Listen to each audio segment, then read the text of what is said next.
Okay, so I'll start with this quote. It's by a Hollywood playwright called Ben Hecht. Okay, and basically, can you see it at the back? Can you guys see this? Yeah. All right. It's not mine. Yeah. I actually lost my phone. Really sorry. No problem. So it basically says that trying to understand the world by reading the newspaper is by trying to understand what time it is by looking at the seconds hand of the clock. And what we're going to do today is try to understand human evolution in a 10,000-year history and then connect it to blockchain. Okay. So a lofty goal. Let's see if we can get there. Okay. How many of you have seen this image before? Yeah? One. This image. Only one person. It's on a TED talk by a person called Matt Ridley. Okay, and he starts his TED talk with this slide. And he says, okay, first of all, let's see what is this? Sorry? No, you are not allowed to answer. You have seen the talk. Everybody else, do you recognize what this is? It's a Stone Age tool. It's a hand axe. Yeah? And of course, I assume you know what this is, right? So, the talk starts by saying, what is the difference between two and what is the similarity between the two? Now, similarity is obvious, right? Both are something that you can hold in your hand. Both are tools. You can do something with them, right? And of course, the utility is different. But here is the interesting part. He says, every adult male and female who lived in this era knew how to make this. So every adult who lived at the time when this tool was created knew how to make this tool. And what's interesting is that today, no one knows how to make this. Okay? No single individual can make a mouse today. If you think about it, what does a mouse entail? A mouse entails, it's built of plastic. So first of all, you need to know how to build plastic. Okay? No single person probably knows how to build plastic itself. But if you knew how to build plastic, then you need to know how to build the electronic circuitry inside it. And then you need to know the embedded software which goes inside it. So the difference is that everybody knew how to build this and nobody knows how to build this. That's the big difference between these two tools. And there's a hidden message here. The hidden message is that nobody knows how to build this, but we, as a human civilization, are still able to build this. Which means that we cooperate with each other at a scale which has never before happened in history. Right? Now, to be sure, this cooperation is not limited to humans. If you look at ants, this is a photograph of a species of ants called the leafcutter ants. Right? And they do something beautiful. So if you walk across the forest, this is a picture I think from Indonesia. If you walk across the forest, you will see leaves folded like this. And those folds are held together by bridges built of real ants. The ants are holding them together. So ants, of course, achieve cooperation. Right? If you look at this picture, any guesses as to what this is? Can you recognize what this is? It's an ant hill.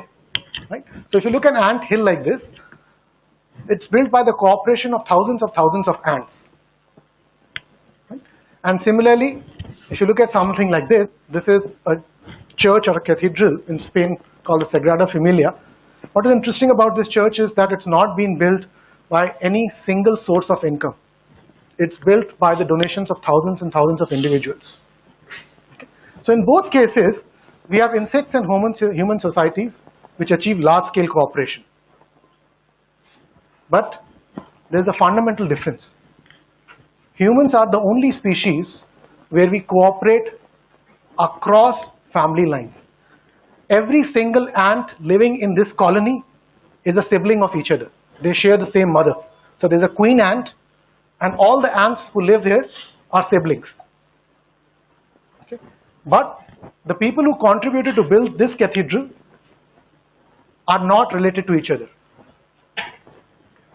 Humans, and that is one of the features of human societies, that we are the only society which cooperates beyond family lines. Right? And the question is, how did we get here? How did we get here from a society which built this to a society which built this, where we cooperate across the globe to build something like this. Okay.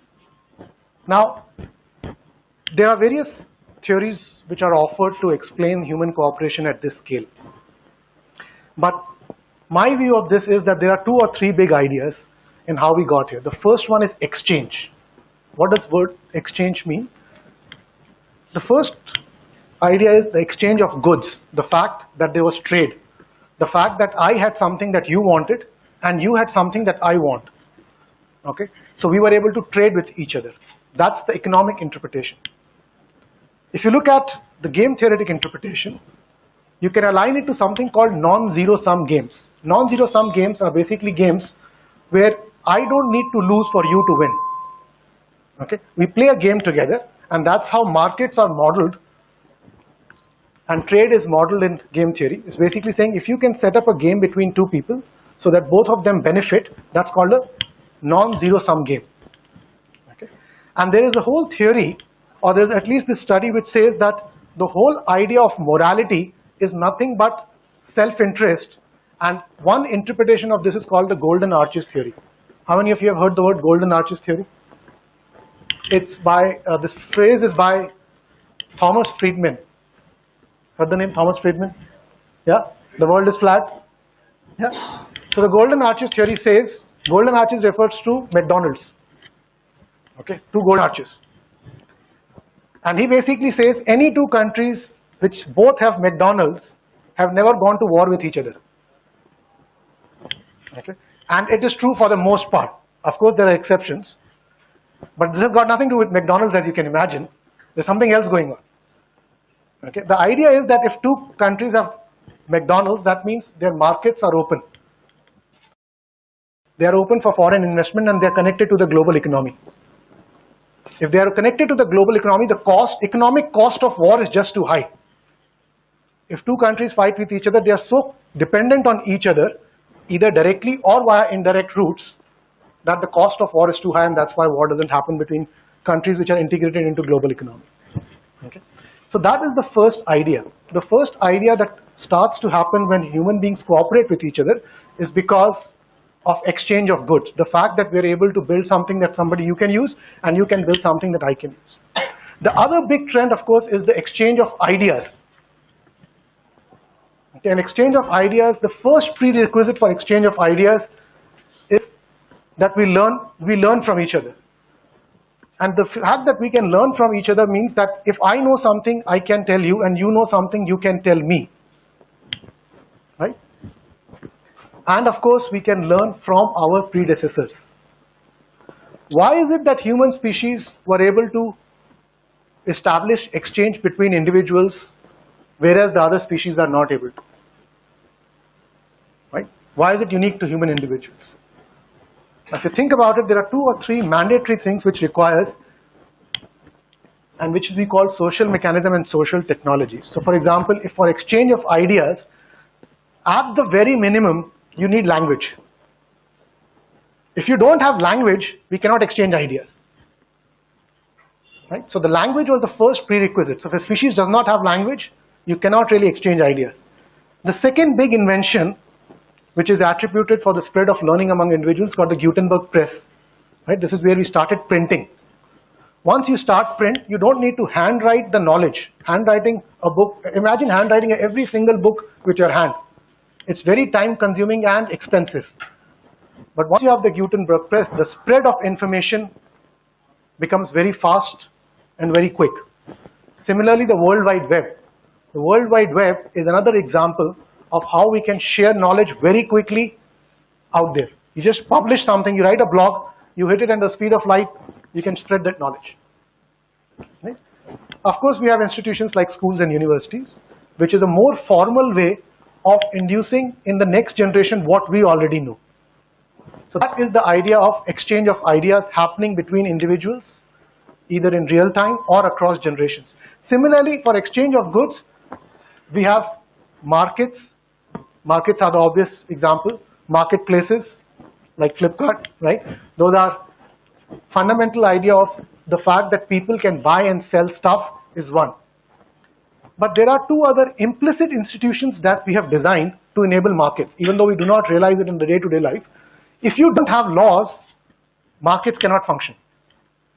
So the whole notion of the legal system is a social institution that we have designed as humans to enable exchange of goods.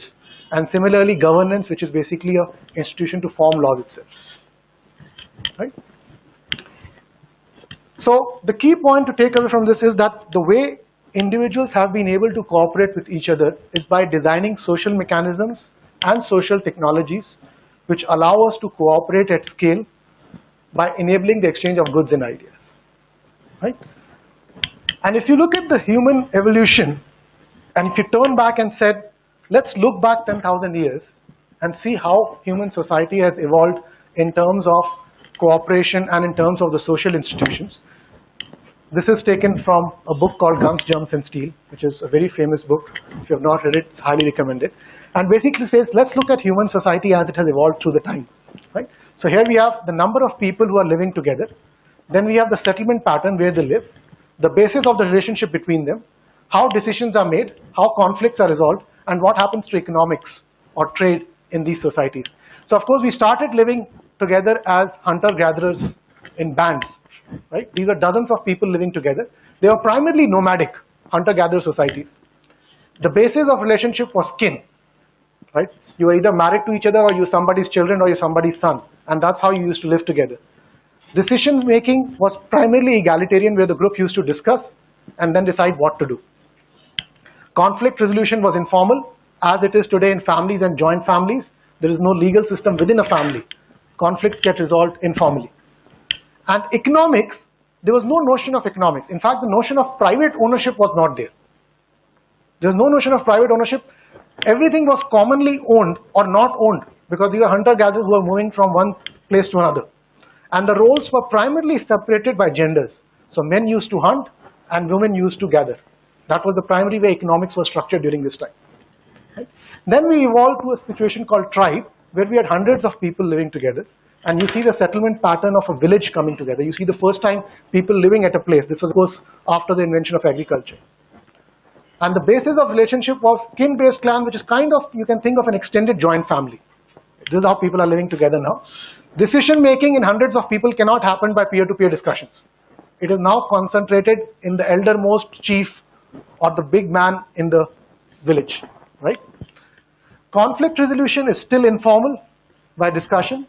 Economics has now started to emerge. You now have trade specialization happening where people are exchanging stuff with each other. So barter is happening, right? And the roles continue to be primarily gender-based.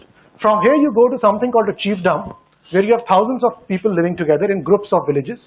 But the basis of relationship is now where you live and who your neighbors are, and class. Class basically means the kind of work you do, right? So the ironsmiths are living together, the farmers are living together, the dairy farmers are living together. The decision making is concentrated in some sort of a chief or a mukhya, as we call in a group of villages, right? Economics is evolving because now you have something called commodity money. And we'll see what commodity money means, but typically commodity money started meaning cattle. So I have 4 heads meant I have 4 cows. And that was a measure of how much wealth you had. Right? So commodity money is evolving, and you have specialized classes which specialize in one trade. And from there, we go to where we today have a nation state, where we have hundreds of thousands of people living together in cities and villages. Basis of relationship continues to be residence and class. Where you live, who your neighbors are, and what you do. But the decision making is now institutionalized in hierarchies. So your municipality is a notion, and there's a parliament, there's a state government, so you have an institutional hierarchy. Similarly, conflict resolution is also institutional hierarchy. For example, the judiciary system. You have a local court, state court, and then of course the Supreme Court. Economics has specialized to an end where we now have something called credit money, and I'm going to talk more about what credit money is in a minute. And we have super specialization in the markets. Okay. The reason we put this graph up is to also say that this trend of increasing social complexity continues at multiple scales. So here is a graph which shows the extent of urbanization that we have starting from 1950 all the way to 2045 forecasts. And if you look at US and Western Europe, we are sitting somewhere around 2020. We have more than 80% of the population now living in urban areas. And in India, by 2045, we see that more than 50% people will be living in urban areas. What does that mean? Why is this important? If you go back to this slide, realize that the number of people who are living together as you go from left to right continues to get denser and denser. So we are living more and more in densely packed societies. And that trend continues. Urbanization means more densely packed society, which means that the social mechanisms that we have, whether it's markets, whether it's judiciary, whether it's governance, needs to evolve to keep up with this increasing complexity. Here's another view. If you look at the amount of trade versus the amount of global trade versus the amount of total GDP, that ratio is also continuing to increase. We are sitting somewhere here, right? So there are, of course, intermediate ups and downs, but the overall pattern is clearly towards a more and more globally integrated markets. So in both cases, we have this notion of increasing complexity where we are increasing our dependence on other people in the world. The whole notion of super specialization means that if you are super specialized, then your reliance on other people who are super specialized also increases. Okay. Now, what happens with this increasing social complexity or increasing number of social interdependence, or this increasing number of reliance on others or increasing compliance? You get both opportunity and challenge. What does that mean? So let's look at this graph and then I'll extend it to other graphs. So first note that on the horizontal axis we have plotted population in every single case.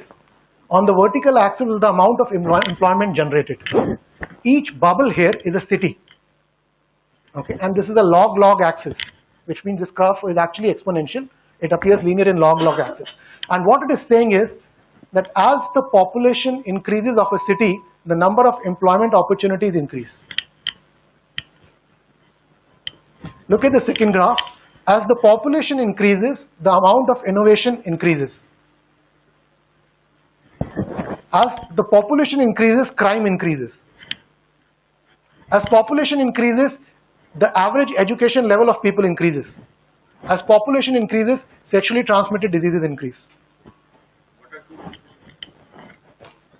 Different measures of employment, administrative services, wholesale brokers, creatives, inventors, there are two different measures of employment they have put there. So as we live in more and more complex societies, there are some good things and some bad things. We get good things like innovation, employment, education, but we'll also get more crime and more sexually transmitted. This is the data. It's in front of you. This is across the world. Each bubble is a city in the world. Should it? Yes. Does it? No. But is there a correlation? There's correlation, right? Linear regression is correlation. It's not causality. Causality, you need to do A/B testing. So I don't know whether you can do A/B testing on cities. People won't probably like that. What is this bound to happen? Because these are counts. As your population will increase, your employment will increase. But the slope is different. The slope of each one is different. So you see slope of this crime being much higher than this slope. This slope is higher than this. Right? So as we get more and more denser societies, we have both an opportunity and a challenge. And the question that I am interested in studying, and a lot of people are actually looking at this, not me just, it's about how do you, as you scale this scale cooperation to increase social complexity, this increased social complexity requires scalable social mechanisms. What does the word social mechanisms mean? It means that the social mechanisms that we talked about when we talked about the exchange of goods and exchange of ideas, things like markets, law, governance, school, learning, that all need to evolve to deal with this increasing social complexity. And these, to be fair, just to be sure, are all some things that we designed. We designed humans these social institutions, whether it's the judiciary, whether it's the markets, they have been designed by us. And we accept, as individuals living in these societies, we accept the constraints and duties imposed by these institutions trusting that others would do the same. Okay? And the key point, if you were to take anything away from this, is that each one of these social institutions, since it's designed by us, we should use it as long as it is useful and throw it away and redesign it if it's not useful anymore. Right? So this term of designing institution is started in mechanism design, game theory, and this is Elinor Ostrom was a well-regarded game theorist. She won the 2009 Nobel Prize for Economics, and this is a quote from her book. It says, institutional diversity, which means the institutions that we design, whether markets, law, governance, it may be as important as biological diversity for our long-term survival. Right? So what are the three big social institutions that we have today? For conflict resolution, we have hierarchical judiciary. For decision making, we have democracy. And for economics and trade, we have money and our financial institutions. So the questions that we need to ask is, are these institutions relevant today? Will they scale as we continue to live in denser and denser societies in more complex world where we are codependent, we are more and more codependent?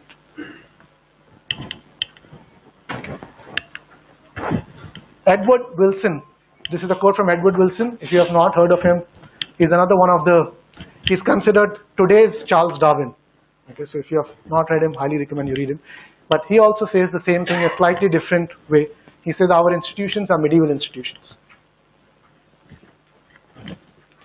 So now we come to money, with the recognition, the fact that money is something that we designed as humans. We designed money to enable cooperation at a scale, to enable exchange of goods between different individuals. Okay? Everybody has seen this? What is it? What is this? This 100 rupee note. What is it? What is it? What is currency? One second. You are not allowed to answer. Okay. A medium to trade. Fair enough. Correct. This is what it is. The important part of this note is right here. Okay, what does it say? I promise to pay the bearer the sum of 100 rupees. Okay, so and this has been signed by Mr. Raghuram Rajan. So I'll take this to Raghuram Rajan. What will he give me? Sorry, does it say gold anywhere? What will he give you? He says, I promise to pay the bearer the sum of 100 rupees. So you give this 100, no, what? Does it say goods? What does it say? It says, I promise to pay the bearer the sum of 100 rupees. So you give it to him, he'll give it back to you. What is going on? Okay. The second important point is here. It is guaranteed by the central government. The important point here, what you need to recognize is that this piece of paper has value only in as long as you trust Mr. Raghuram Rajan. If you don't trust Mr. Raghuram Rajan, this piece of paper has no value. Which is what happened with our 500 rupee and 1000 rupee note, if you remember. Okay. So basically, this piece of paper has value only if you trust the central government. There is no inherent value in this piece of paper. And this is one of the key characteristics of money today. It has not always been like this. Today it is like this. Something becomes currency only if we jointly agree to call it currency. Right? So and the reason that happens is because if I take this 100 rupees to the market and present it to a shopkeeper, he accepts it from me and gives me goods in the hope that when he takes that piece of paper and presents it to somebody else, that person will accept that as a form of payment. So currency is there, currency is relevant only as long as you trust the person who issued the currency. That will be one of the fundamental themes that we will see. That the value of currency is basically trust in the issuer. Okay. So if you think about money, what it is, first of all, realize it is a human creation. Second, realize it was created based on what we discussed to enable groups of individuals to trade across time and space. And this is an important point. Barter did not allow you to trade across time and space. You had to be there, you had to hand over something and get something. The invention of money allowed groups of individuals to trade. Right? What is it used for? Of course, it's a medium of exchange. It is a standard of value and it's also a store of value. Right? But more interestingly, in terms of a social system, money can be thought of as an information system. Right? It's a way of accounting for each person's. So this, by the way, if those of you have read Ayn Rand and Capitalism, this is the basis of capitalism. It's a way of accounting what you have done for society. That's the theory of capitalism. That you have as much money as you have contributed to others. Therefore, rich is equal to better. Now, there might be flaws in the real world implementation, but this is capitalism right here. Money as an information system. Okay. Now, what a social system chooses to call money is completely arbitrary. It derives value only from a consensus that everyone will accept it as a legal tender. Everyone will accept it as a store of value. In the case of a legal tender, the central government mandates that you must accept it as a store of value. It is backed by the central government. And the government says, if somebody pays you a 100 rupee note, which I have signed, you must accept it. It's legal tender. And of course, that legal tender can be reversed, as you have recently seen, right? But that's what it is. Now, where does money come from? The first important thing to realize is that money is not equal to cash. Money is not just what you are holding in your wallet. Okay. Here is the graph. If you look at this money, so what this shows is this blue thing that you see at the bottom. This is the total amount of printed or minted currency in the world. This is the total amount of money in the world.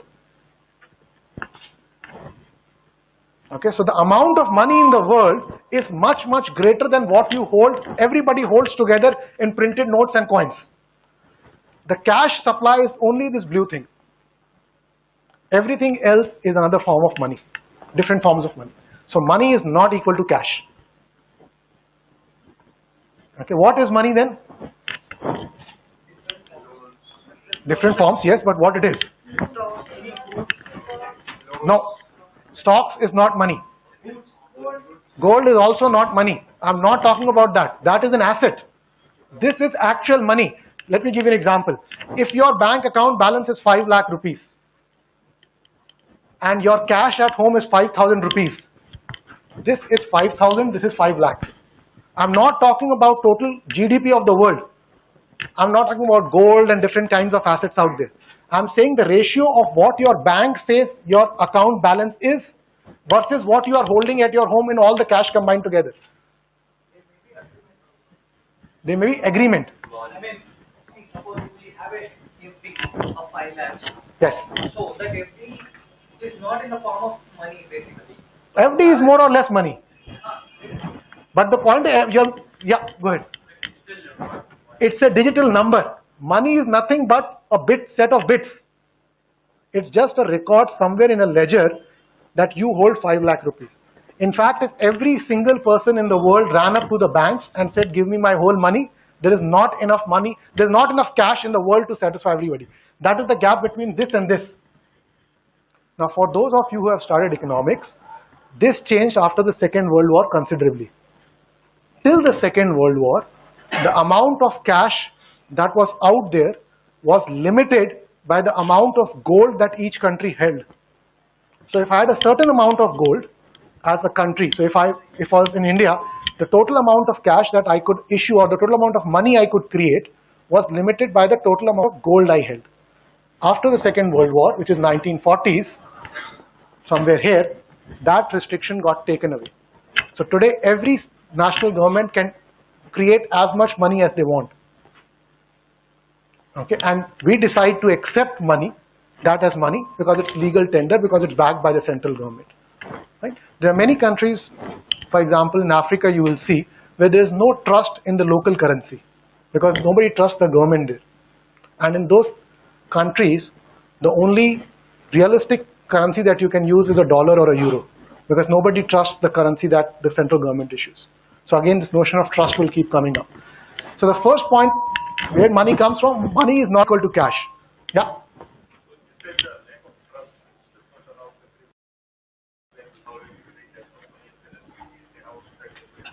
That is definitely part of the equation because the citizens of that country do not really trust their central government that that piece of paper will continue to hold value 1 year from now.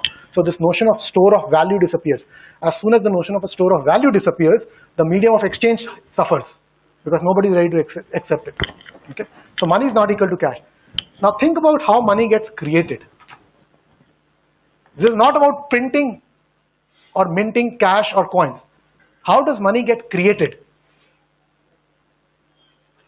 Okay, money gets created when you go to the bank and ask the bank manager that I want a loan of 5 lakh rupees and the bank manager says approved. That is the creation of money. Why is it the creation of money? Because you are taking 5 lakh and you are being asked to return 5 lakh 50,000. So money gets created out of thin air. It's only a number of bits that you get create as a ledger entry. That's all that happens when money gets created. Now, of course, the amount of money a bank creates is controlled by the RBI. So the RBI will say, as the ratio of how much deposit you have, if you have 1 crore in deposits as a bank, you can create this much amount of new money you can create. Okay, that's what the RBI controls. But money gets created simply as a ledger entry. It's basically somebody saying loan approved. Money gets created. Okay, it's created by a commercial bank, and this we all talked about. Now, historically, money was created. If you look at our diagram, go back to our diagram, where we were living as chiefdoms and villages, and then we came to nation states. The person who issued the currency started from being the tribal chief to be a central authority, and then to a central bank, and then an institutional hierarchy of banks. So that, what we called historically was a commodity money. It was gold or seashells, and now we call that piece of paper money, right? So these are the different forms of money that we have used in the past: cattle, seashells, gold, and today this piece of paper. But this piece of paper has no inherent value. It is only a ledger entry. What you hold in your hands is something that has been given to you as a representative token of that ledger entry. Okay. It derives value from trust, and the way transactions are secured is the responsibility of the bank. That is what currency is. Now we are ready to talk about what cryptocurrency is. A cryptocurrency is one where instead of using an institution like bank to assure the validity of your transactions, cryptography is used to secure the currency transaction. There is no bank. It's a piece of code, right, backed with security guarantees, which is cryptography. Cryptography will be used to guarantee the currency transaction. That's the first thing about cryptocurrency. 2, money will not be created by commercial bank creating a ledger entry. It will be created again by cryptography. This not fiat. Fiat money is one where the money gets created by the will of somebody. So today the amount of money that gets created is by the will of the RBI governor. He controls the CRR and he controls how much money can be issued. He says, so be it. That's called a fiat. So be it, and that money gets created. In cryptocurrency, there is no central authority which says this much money will be created.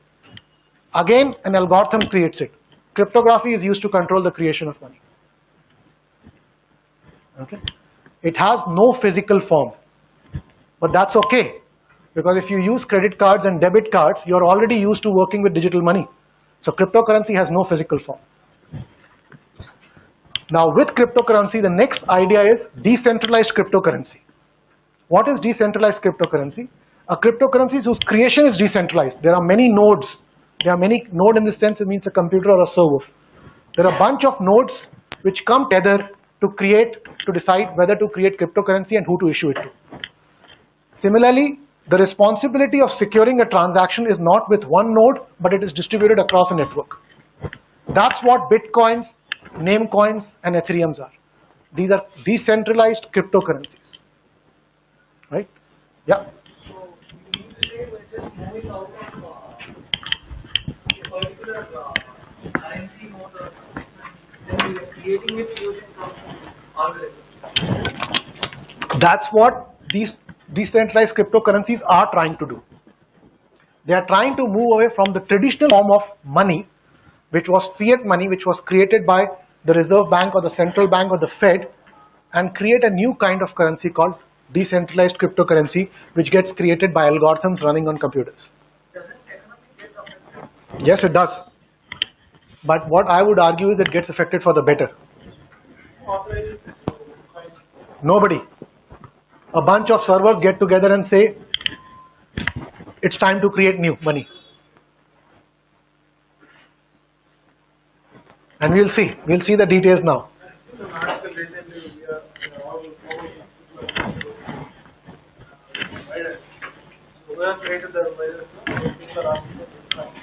So we'll see why that is true, why that is interesting. Why do people who are now creating ransomware are asking for cryptocurrency?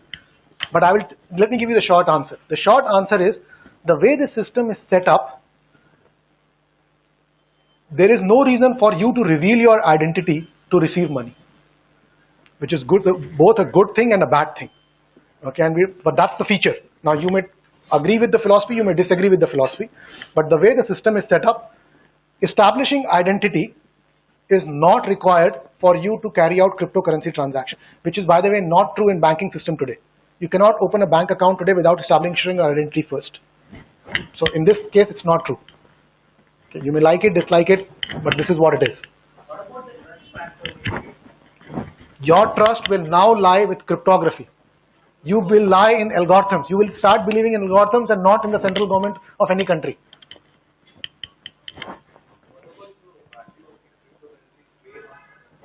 Good point. Let's talk about value of currencies. Who determines the value of Indian rupee versus dollar? That's still true. The value of any currency in the international market has got nothing to do with how it is issued. It's basically a function of demand versus supply. Right? That continues to be true. Yeah. So that's what a decentralized cryptocurrency is. Okay, and the reason, if you look at back, take a pause and look back at where we have come from and think about what we have achieved, we are trying to say that money is an institution or a tool that we created to achieve cooperation at scale, and the argument is it is time to reinvent money. Okay, and that's what we're doing with blockchains. Okay, so before we get into blockchains, I have one slide. This is probably the only technical slide, but this I have to introduce, otherwise you won't follow the rest of the class. Cryptography is Cryptography 101. Okay, so the first thing that you need to understand in cryptography is something called a hash function. What does the hash function do? You can give it any message of variable length. It could be long, it could be short, you could give it 100 pages, 50 pages, 5 pages, 2000 pages. You give it a data of arbitrary length. What it will spit out is something called a hash or a digest. You can think of it as the fingerprint. It is the unique fingerprint of this message.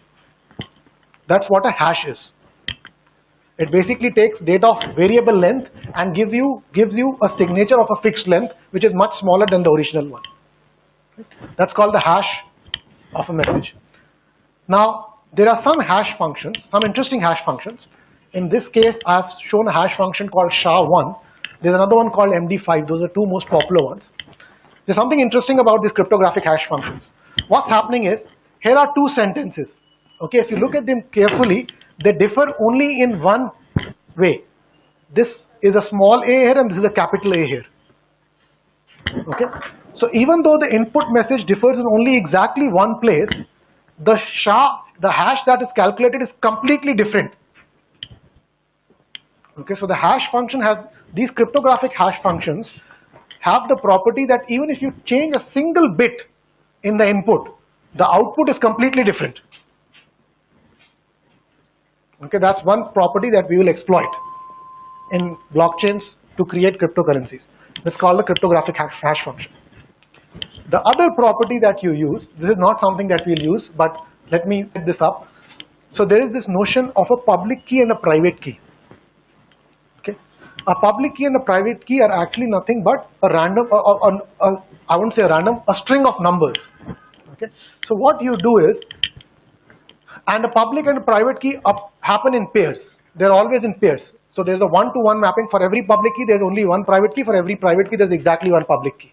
Okay. How is this useful? Suppose you want to send this message. You want to send this message to me. Okay. But the channel on which you are transmitting this message is not trustworthy. Somebody can tap into it and listen to it. So what you do is, you encrypt the data that you want to send to me using this public key. What does encryption mean? That the message which actually travels over the medium is completely jumbled up, and it's all basically a bunch which nobody can understand. When I receive this bungled up message, I use the corresponding private key to decrypt this algorithm and recover the original message. So one use of cryptography is to send messages over untrusted channels from A to B so that nobody can read them in the middle. So that's one notion of cryptography. This is not something that we use in blockchain. This is what we use in blockchains. Okay. Here, what's going on? Here the idea is that you still want to send a message to me. You do not care if somebody listens to it or not. What you want to make sure is that nobody messes with that message and changes the message as it arrives. So what you are worried about is that you will send me a message and somebody will modify the message in the path. This is called the man in the middle attack. Okay, and the way it works is, you send me this message. Okay, now I have received this message. I don't know whether it's the same message that you sent or not. So what you do is, you use the hash function that we talked about here. You use this hash and you create a fingerprint of this message. And we know for the fact from using a hash that any single bit change in there will completely change the hash. And then you will sign this hash and send the hash to me also. And then I can decrypt, I can look at this message hash and I can look at this hash and compare that if these hashes are the same, that means the message that you sent to me is actually the right message. Okay, so this is what, if you have heard the term digital signature, this is what digital signatures do. If you have a form 16, it is digitally signed. This is what it is doing. Checksum is basically some message to message digest. The checksum is the simplest form of message digest, which does not use any encryption algorithm. For those of you who don't checksum is, a checksum will basically add up the Unicode representation of every single byte and add it up to create a small number. This is a more refined form of checksumming, which has this property that every single bit will completely change this.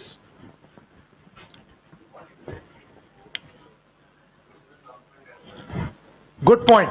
If you change this and this both, how will you make sure that you are able to achieve exactly this by doing the change? You are leveraging this property. You are leveraging the fact that a small bit change completely jumbles this up. So you have no way of changing this or this exactly as you would have changed to obtain the same thing that you had obtained. See, you have to change this and you have to change this and you have to do it in the same way. But you don't have the key. This key is belonging to the private key of the sender. So you don't have this key. Then, yeah, so if you obtain the key, all bets are off. Good point. So this is an evolving debate as to brute force attacks. What brute force attacks do, for those of you who know, is brute force attack will try every possible key and say whether I can crack this message, right? Now, the encryption algorithms and the hashing algorithms that you know, that you create, the size of this hash can go from 64 bits to 128 bits to 256 bits to 512 bits. And what they do is, every time your computation power increases, they increase the size of this, so that according to the computation power, the brute force attack is not possible.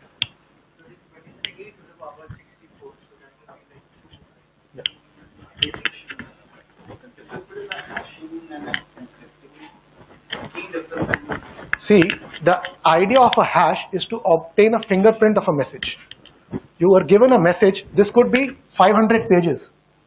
This message, instead of sentence, could be 500 pages.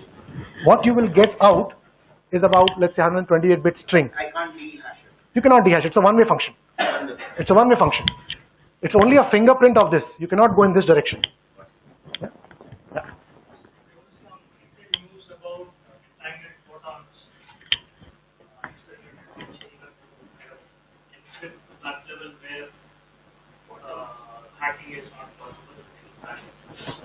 Yeah. No. No, so the field of cryptography itself is a separate field of study. There are people who are working in encryption and decryption and how to make it secure using quantum computing, like the one that you mentioned. Right? That's a form of quantum computing where two coupled photons are used to make some sort of encryption. I have not studied that field, but in what we use in blockchains is this and this. It's your traditional cryptography, which is done using private key, public keys. Okay. So with that background, the only slide which I promised would be technical is now we'll come to how blockchains and cryptocurrencies work. So the first notion in a blockchain is the notion of an entity. An entity is anything which is capable of accepting or paying money. It could be an individual, it could be a company, it could be some institution. So an entity is capable of undertaking transactions using this currency. Okay. As far as the blockchain is concerned, an entity is just a wallet. A wallet owned by an individual, or a wallet owned by a company, or a wallet owned by an institution. That's all it is. Okay. A wallet, in fact, is nothing but a private key, public key pair. Okay. A wallet is nothing but a piece of software that runs on your PC or your mobile, and internally it is just a private key, public key pair. So each of these entity owns a wallet, and it contains private, public. Now you can have more than one public key, private key pair, but we'll not go into it right now. We'll assume that each wallet is exactly one public key, private key pair. Can't they add the private key from the wallet? That is, okay. If you do transactions on your mobile wallet, and if you have stored your password also there, it's the same question. Can my phone, making sure that your private key is secure is your responsibility. Okay, if you lose your private key, that is like losing your password for the bank account. So that has not changed. Making sure your private key is yours. So what will happen is that the public key will be something that you will publish. It will play the role of your account number. The public key will become your account number, and the private key will become like your password that you use when you log into your bank, Citibank, SBI, whatever. So private key is private, known only to the entity who owns the wallet, and it's your responsibility to keep it safe. The public key is public, known to everybody, and it plays the role of an account number. Okay. The identity has this entity and a wallet which is owned by an entity. This entity may have a presence in the real world, but as far as the blockchain is concerned, it does not know that. The blockchain just knows the wallets which are private public key pairs, which goes back to the question that you asked, that establishing a relationship between a wallet or a private key and the real world entity is not done inside the blockchain. There might be external regulations that the government might come up with, saying that you have to make sure that every public key, private key is actually mapped to an Aadhaar number, but that has not yet happened. Okay. Right now it is just public key, private key pairs. Okay. The second interesting idea that you need to understand in blockchain is the notion of a transaction. And the best way to understand a transaction is by understanding what a transaction is in the real world. So forget Bitcoins. This is what a transaction looks like in our current banking system. Okay, what it is? It's a check. What you call a check is the notion of a transaction. What does a check do? It transfers value from one entity to another entity. Right? So we will study this check in a little bit more detail to see what's going on, and we will map to a blockchain transaction. So the mapping between this and this is one entity, This is another entity. A transaction means sending some currency from this entity to this entity. That's what a transaction is. That's what a check does in the current financial system. Now, how does this map to the blockchain transaction? A transaction in blockchain, first of all, has a value. How many bitcoins you want to transfer. That value is specified in cryptocurrencies, just like value is specified in Indian rupees in the check here. So that's the first thing. The second thing it has is the receiver. Who do you want to pay this to? In a check, we write pay Satish B. This guy, in a blockchain transaction, is the public key of the receiver. You say, who is paying this money? Who is the sender? That is the account number mentioned on the check here. It maps this, the public account from which is coming to, this is the public key of the sender, because it's the account from which the money is being sent. So the account is being sent from this to this. So this is the sender, this is the receiver. So the sender is the public key. Forget this, the public key can be thought of as the account number. And the receiver's public key is right here. Then you have the private key of the sender, which is equivalent to the signature that you do on the check. That is considered to be unique to you. So this is equivalent to the private key of the sender. Okay. And finally, you have something called a check number, which maps to a transaction ID in the blockchain transaction. You also have a date. You have in fact two dates. In a check, there is a date on which the transaction was issued, and there is a date on which the check clears. There are two different dates. And that's the timestamp. In blockchain transaction also there are two dates. One is the creation of the transaction, and the second is when it is accepted or cleared. So the blockchain transaction is nothing but a cryptographic representation of a financial transaction that happens in our current financial transaction system. You don't need the private key of the receiver. That is with the private. This guy will use to open this money up. You only need to whom you are sending. You need only his account number. This is your signature saying I authorize this transfer, which happens with your private key. Yeah. So that's what. And what does the ledger do? Oh, we'll come to that. So basically, what blockchain becomes, if you record all transactions on the blockchain, it becomes, if you will, a universal ledger where all transactions are recorded. Okay. So before a transaction is written into the blockchain, certain checks are done. The first check is done is that the amount of money that you are sending is actually less than your total money that is there in your balance account. You cannot send more than you have. So that is an obvious check you do. You check, of course, things like who you are sending to is a valid address. The blockchain checks this because you cannot send money to an invalid address. It makes sure that the sender's signature matches the account number, which basically saying that it has been signed by the right private key. Okay. And then the transaction is recorded in the ledger, which is the blockchain, and the date of creation and entry into the ledger recorded. This will become slightly clear when we look at this. If you think about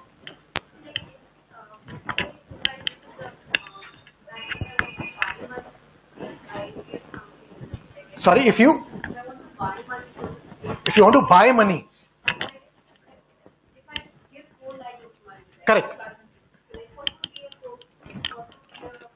You give Indian rupees and get bitcoins. It's a currency market. It's exactly like that. You can give rupees and buy dollars. You can give pounds and buy rubles. You can give yen. So there are companies which are now setting up these exchanges which allow you to trade one currency for another. These exchanges are not like banks. It's the difference between what Travelex does and what SBI does. Two different entities. Right? Okay. So what does the ledger look like? Yeah.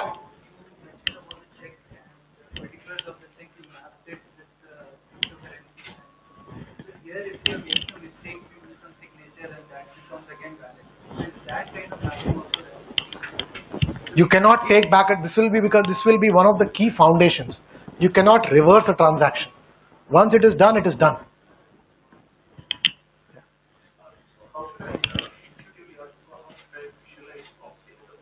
Coming, coming, coming. Yeah, it's coming. It's coming soon in the next 2 slides. How will the exchange get cryptocurrency? Just like somebody wants to sell cryptocurrency to buy dollars, some people want to sell dollars to buy cryptocurrency. It's a marketplace. It's a marketplace for currency. Right? How does travelers work? Some people want dollars when they are going outside the country. Some people want Indian rupees when somebody from US is coming into the country. It's just a, yeah. Okay, so let's look at what a blockchain now is, the question that you asked. How do I visualize a blockchain? So we'll talk about that. There are 2 different ways to think of what a blockchain is. And we'll talk about those. So first let's start with this view. This is what the transactions would look like. So here, for example, in this case, okay, we have these 2 lines together constituted transaction. Luke has been debited $513 and Han has been credited $513. Okay, and this is the remaining balance. So these 2 lines together constitute a transaction as recorded in a ledger. If you took a taxi service and you paid $513 from Luke to Han, so even if it's your banking system, you use your credit card or debit card to do this. If you use your debit card, these 2 entries will appear in the bank's ledger. Right? So there will be a debit in Luke's account and a credit in Han's account. Similarly, there might be a credit if there's another transaction between Luke and Han where Han paid Luke, then there will be these 2 lines which constitute another transaction. So this is what a transaction ledger would look like if you are dealing with digitized currency without any cash changing hands. Right? You can also think of this as a database. A ledger is nothing but a database. The first important thing about a blockchain is that it is an immutable ledger, which means it cannot be changed. A record once written into it cannot be deleted, modified, period.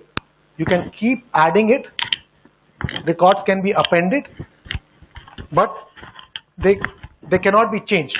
So it is an immutable ledger. That's the first point about a blockchain. Second thing is, it's an immutable distributed ledger. This ledger, which might create tens of thousands of transactions, is not stored in any one single computing node. It is distributed across thousands of computing nodes. In fact, it is replicated along thousands of computing nodes. This ledger of transactions. So when people say blockchain, they actually are referring to this distributed ledger of transactions. Okay, it's an immutable distributed ledger. Third, it's an immutable distributed open ledger. What does the word open mean?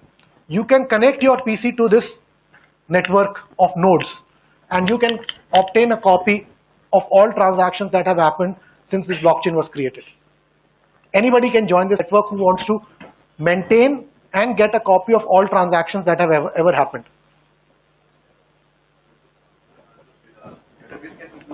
It can be huge. It is inefficient. It is an inefficient way, absolutely. But we will see what is the advantage. It is possible to look at partial replications, but most nodes which connect the network do not do partial replication. They'll replicate the whole database. Yeah.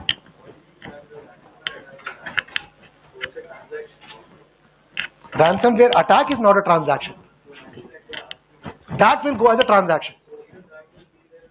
That is correct. Finish that sentence. Who did what? Who is the who? Who is the entity? The entity is just a private key. So you know the private key.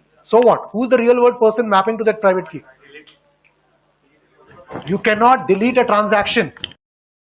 The ledger is immutable. No, so who decides? As soon as you say delete that private key, then you are talking about a centralized control. Who decides that the private key is valid or not? And remember, once that private key gets it, within the next second, he will distribute that money that private key distribute to 10,000 other people. Now which keys are you going to delete?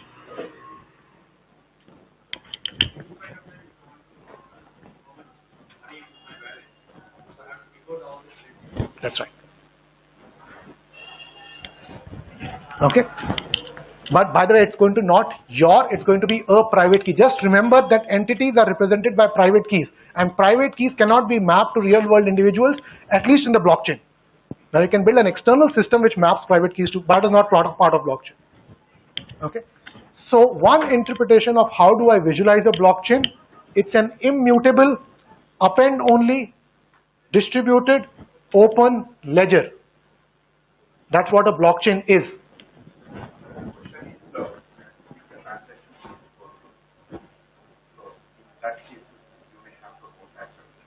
No. Before a transaction is added, these things are verified. If these things are verified, the transaction is valid and the transaction will be added to the blockchain. If any of these checks fail, then the transaction will never be added to the blockchain itself. There's no rollback. You do the checks before you write to the ledger. Sorry? Because of the network issues. All these things are being checked within a computing node. Okay, there's no network issue here.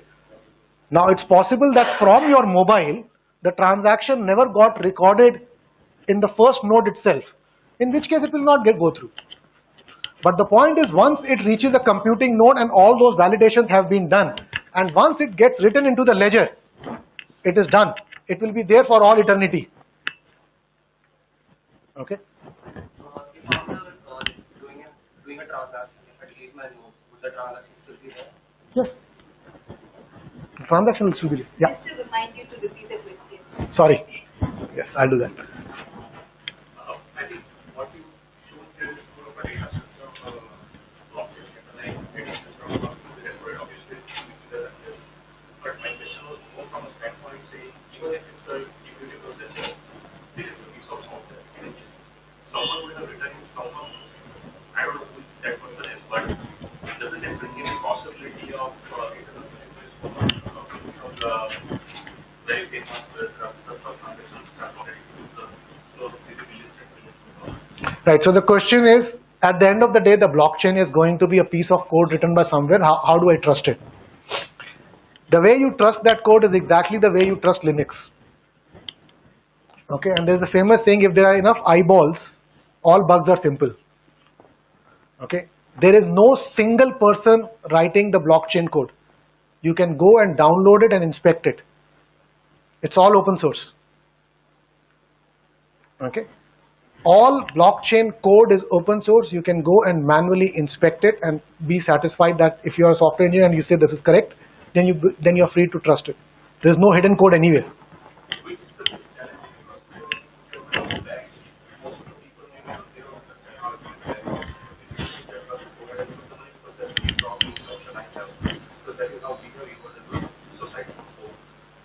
Theoretically, what you say is possible. You remember 2008 financial crisis? Was it a good idea to trust the banks at that time? You know what happened with the 2008 financial crisis in the US, right? You could not withdraw your money. Banks shut shops. Greece, 2013. Banks said we are not going to give out money. Whether you trust banking system or whether you trust blockchain is your decision. Okay, but we are going to see something interesting. My interest in blockchains is beyond currencies, which is the second part of the talk. Sorry? Correct. There's no interest here. So in Ethereum, there was a case where the testnet, there were some hackers who added so many blocks that the whole chain became and all the nodes came to standstill. So similar kind of manipulation can. Right. So the question is, can the blockchain still be manipulated as a denial of service attack? Okay. And the answer is, as of now, yes. But as we go forward, the technology is maturing more and more. This is still a nascent technology, right? I'm not saying you go and you walk out of this classroom and start buying bitcoins. There's only a knowledge sharing session to understand how these things work. It's unstable. It is getting better.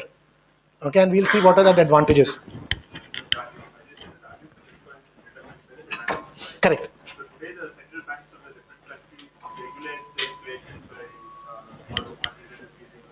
Right. So somebody tries to manipulate, we know there is another Correct. They create artificial demand. No, there are two. You are mixing up two different things.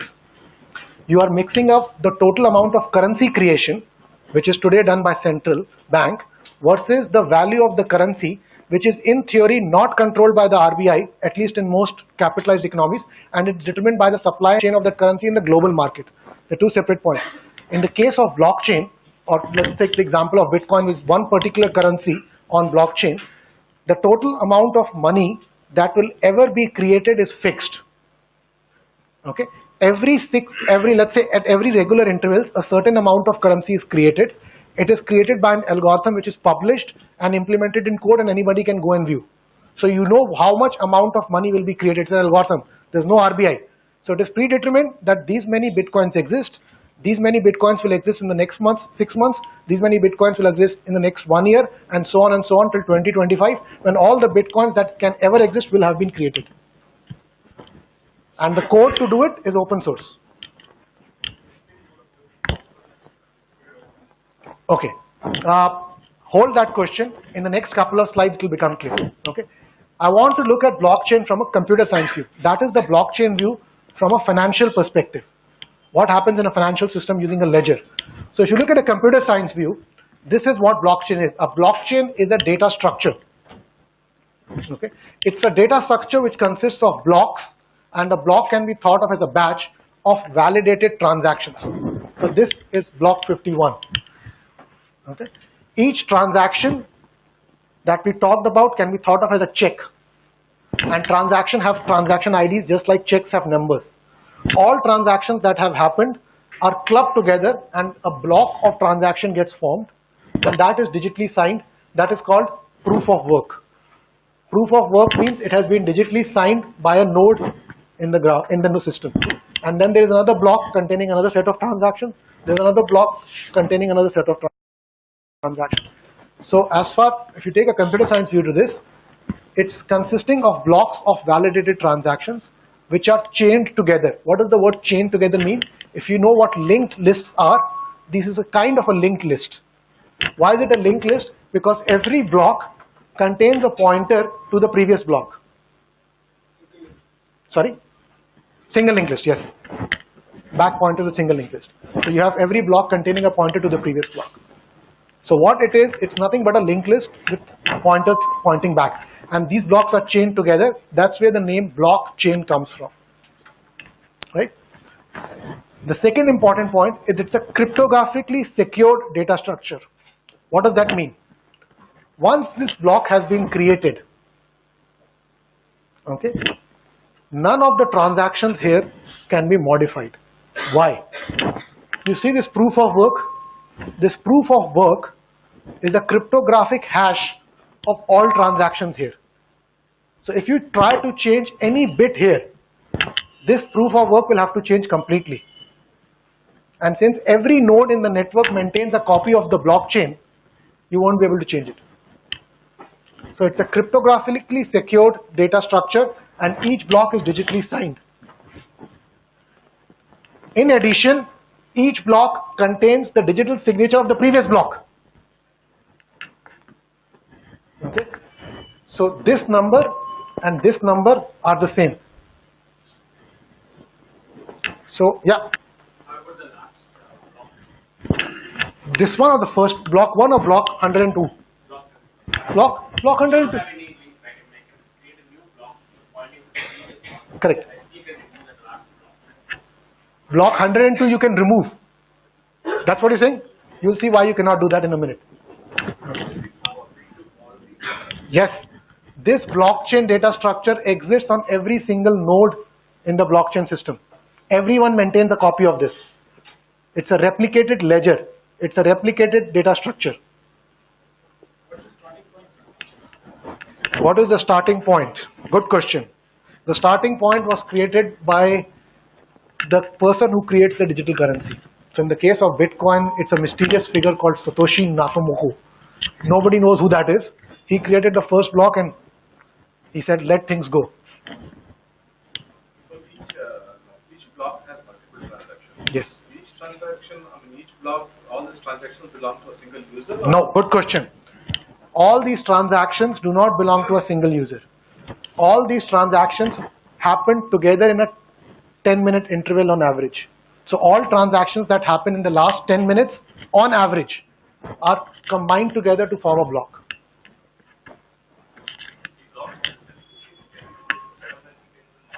It's a grouping mechanism, or is it a? Right.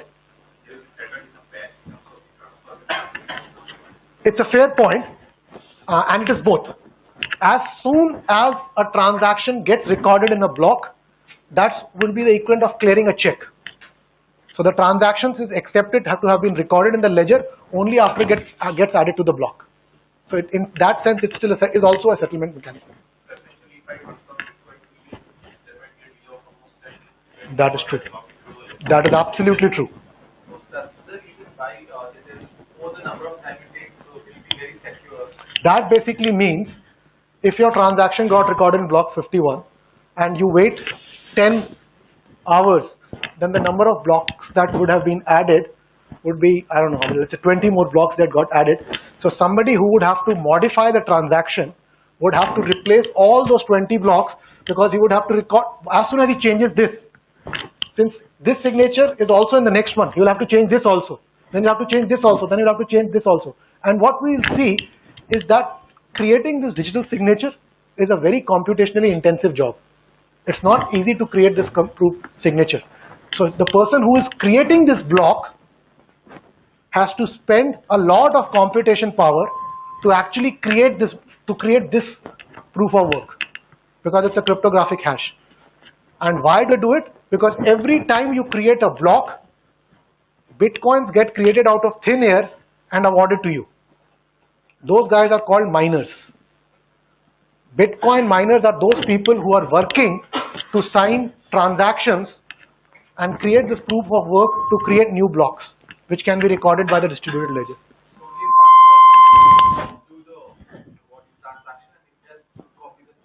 That's correct. We'll see how the whole picture will become clear when I show you the system architecture in a couple of slides. But hopefully what a blockchain is right here. It's a distributed data structure as far as computer science is concerned, right? It is cryptographically secured, and it's a cryptographically secured distributed data structure. As you said, each node maintains a copy of it. And a cryptographic proof of work, which is this, which we already talked about. And what we will see is that nodes will actually compete to create this block. Why will they compete? Because the node which succeeds in creating the block will be rewarded bitcoins. That's how bitcoins get created in this world. They are not created by the mandate of a commercial bank saying, I'm giving the loan to this person. It's basically a competition. If you can spend enough computing power to sign a block of transactions and you are the first person to do it, you will get rewarded with bitcoins. Okay. So we'll come to this in a minute. So what is a blockchain from a computer science view? It's a cryptographically secured, which means it is immutable. That goes back to the immutable ledger. It's a cryptographically secured, append only. You can only add, you cannot modify previous transactions. Distributed, because every single node maintains a copy of this. Cryptographic consensus, everybody agrees that these set of transactions are valid. Data structure. That's what a blockchain is.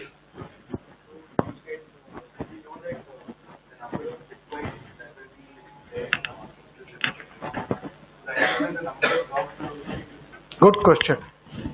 No.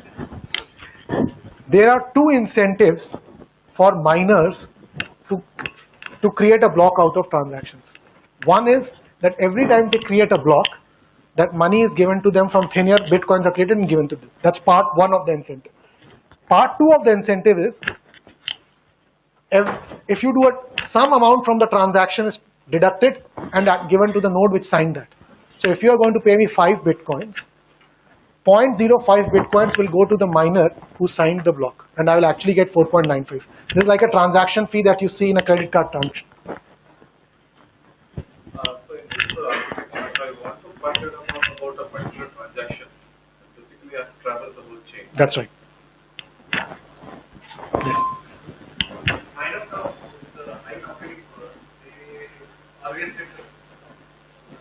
The higher the computing power of your node, the higher the probability that you will be able to sign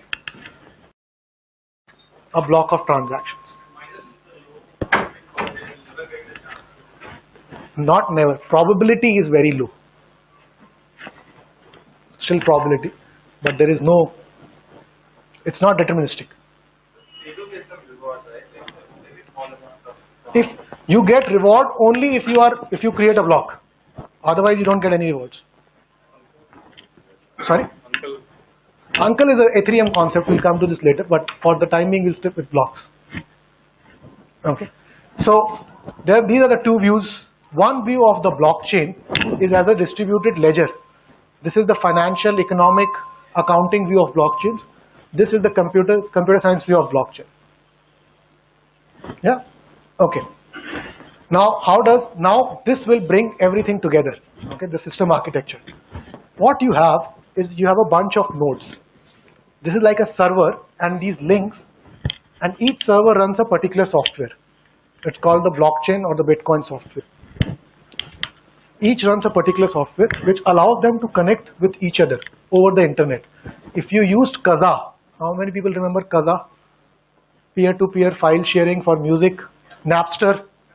You remember Napster, Kazaa? It was something similar. It was a bunch of nodes which were connecting to each other over the internet. So you start with a peer-to-peer. It is open because anybody can download that software and plug it in. So you can connect your PC. You can become a node in this system. This node is different from an entity, as we will see. This is an open network and anybody can connect. This forms the physical infrastructure in which the ledger is created. Okay. Now let's look at an example. So let's suppose there are two entities, the orange guy and the gray guy, and the idea is the orange guy wants to pay some money to the gray guy. Okay. What he will do is, he will broadcast this. So this is a mobile phone with a wallet, this is a mobile phone with a wallet. He will do this transaction, he will create this transaction record, just like which will look like a check, and he will broadcast this. This block of code or transaction or a check will end up on one or more of these nodes. Anyone who receives this will again broadcast it. So eventually this transaction will end up on every single node in the network. So I'm calling these guys nodes and I'm calling these guys entities. So let's suppose it ends up on this guy. So this guy is actually a computing node. What this computing node will first do is it will validate whether it's a valid transaction or not. We already discussed what a valid transaction is. So first it will validate whether this is a valid transaction or not. If it is a valid transaction, it will attempt to add it to the existing blockchain. It will try to create a new block by adding this transaction. Okay, it may succeed, it may not succeed. It's possible, since everybody has a copy of this transaction, some other node might have succeeded in creating a new block. But let's suppose that this is the guy who succeeds, then he will broadcast this information to every other node saying, I have validated this transaction and I've added it to my copy of the blockchain, please go ahead and do so. And other nodes will also check whether it's a valid transaction and say, yes, this is correct, this proof of work is correct, these transactions are correct, and they will correspondingly add this transaction to their ledgers. This is the picture, overall picture. So hopefully now you should be able to understand what blockchain, it's many things. The problem is that that word is overloaded. It's a distributed ledger, it's a data structure, it's this peer-to-peer network. The word blockchain actually means a combination of things. Yeah? So what if there are two transactions that are happening and one of the server does one transaction and second server does second, and then they try to complicate this? Good question. Remember, transactions individually don't make sense. Transactions make sense only after they are recorded in a block. Till the transactions, they are not recorded in blocks, they are only potential transactions. The node which succeeds in signing the transaction, creating a new block, that sequence of transactions is considered to be true. So only one node can succeed in adding a group of transactions to a block. And since only one node can succeed in adding a block of transactions, the sequence in which he or she receives is considered to be the true sequence. Yeah.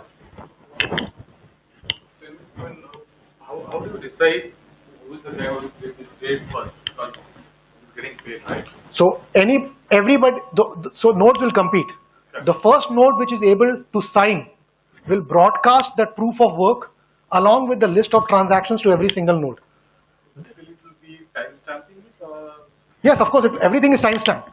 So he will say, I have created a new block of transactions, here it is timestamped, and here is the proof of work that I have validated the transactions.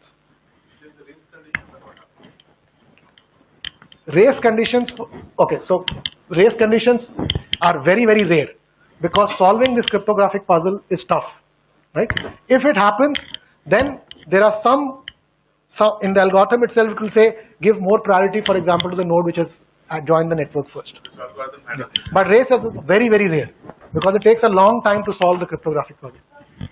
Yeah. So we'll go to, if you're okay to go by after 7, I'm going to continue to answer questions because we will not finish in 5 minutes. Everybody okay with 7:15, 7:20? Okay. Can two nodes connect simultaneously in the network? What do you mean? Like two blocks. No. Blocks will always be sequential because the data structure says every block needs to have a link to the previous block. So what can happen, I'll tell you what can happen. This node has received 20 transactions and this node has received 34 transactions and there's some overlap between 20 and 34. Both nodes are competing to sign a new block. Only one of them will win. The one that wins will say these transactions are being able to sign with a new block.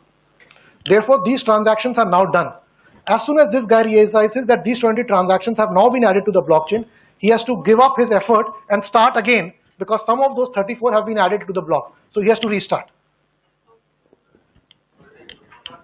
It discards everything and starts with the leftover transactions which are pending and tries to create a block out of them.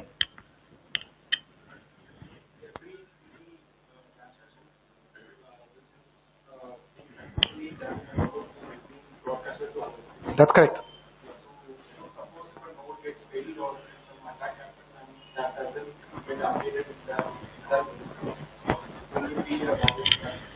So but the transaction that is broadcast is sent to more than one node. So even if one node goes down, other nodes have received the transaction and will try to continue to try and add it to the blockchain. So even if this guy goes down, it's only his loss because he cannot win the race to sign the new blocks. Sync. When he comes up, he needs to sync up with the latest copy of the blockchain that other nodes have. Is there a limit of transactions per block? No.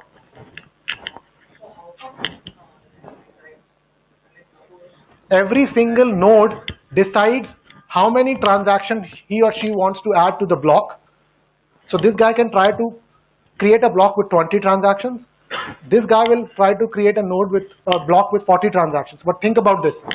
If this guy is trying to add a block with 40 transactions, that means he has to wait before those 40 transactions have been received. So each node has to write their own algorithm as to what number of transactions they are trying to sign. But at the end it's a competition, it's a race. What about the storage? All nodes have to keep increasing. It gets worse. It's not about one node. Every single node will maintain the full copy of the blockchain. It is an inefficient system. Somebody is. What is the incentive for the nodes to do this? Every time they create a block of transactions, money gets created from thin air and given to them. Yes, you can. It could be one transaction only. But one is not a good number to try and sign. Think about it. If you are a node and you try to sign every single node, that may not be the best thing to do because other nodes, yeah.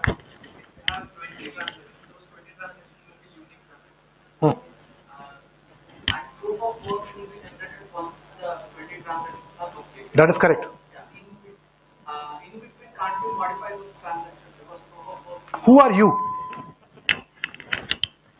Think about who you are in the system. You can either be this guy or you can be this guy or you can be this guy. You can try to do whatever you want. You have to convince every other node in the system that the transactions are valid and you have digitally signed them correctly. So what happens What do you mean the second node? Why? The validation code is the piece of software which is shared by everybody.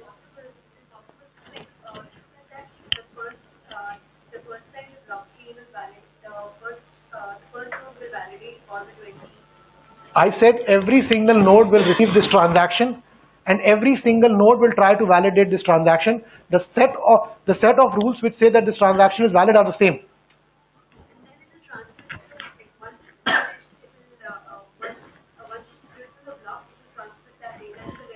That is correct. So that's okay. So I have to go one level deeper into this. There are two levels of transaction validations going on here. Okay. So the first validation is what is called the transaction validation. The transaction validation is nothing but a basic set of rules that we talked about.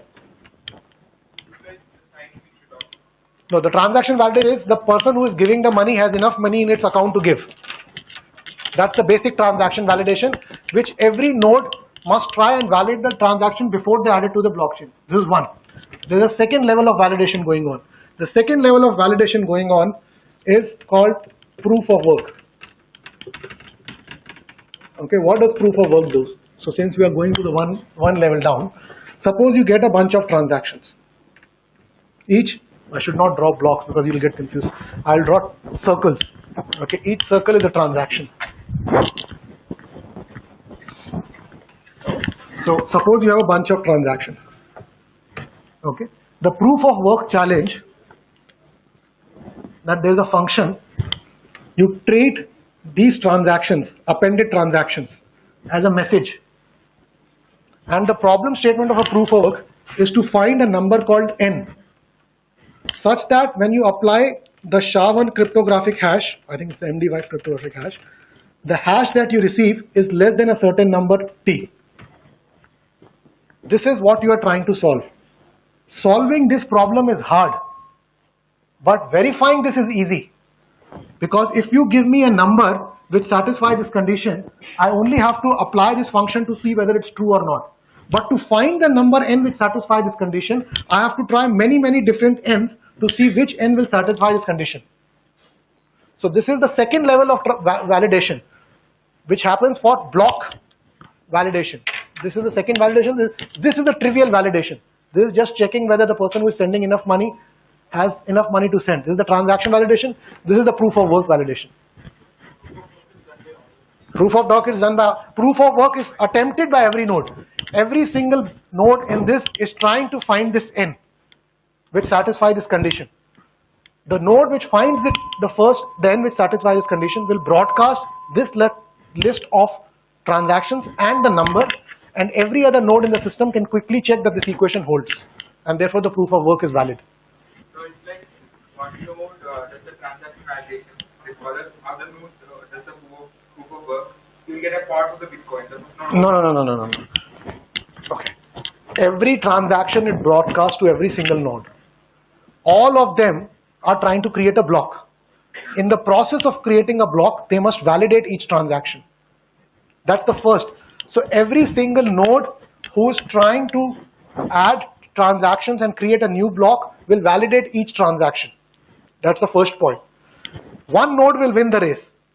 Okay, let me go back. Each node who is trying to create a new block with set of transactions will validate the transaction before attempting to sign it. Let's suppose this guy says, I'm going to add this transaction to this block. So he will try to find the number n. Once he has found the n which he or she believes is true, he will broadcast this list of transactions and this n to all other nodes. Those nodes will verify that this n is valid, and therefore that this guy has done enough work and he deserves the credit of the new Bitcoin. The node which finds the n is the one which gets the Bitcoin.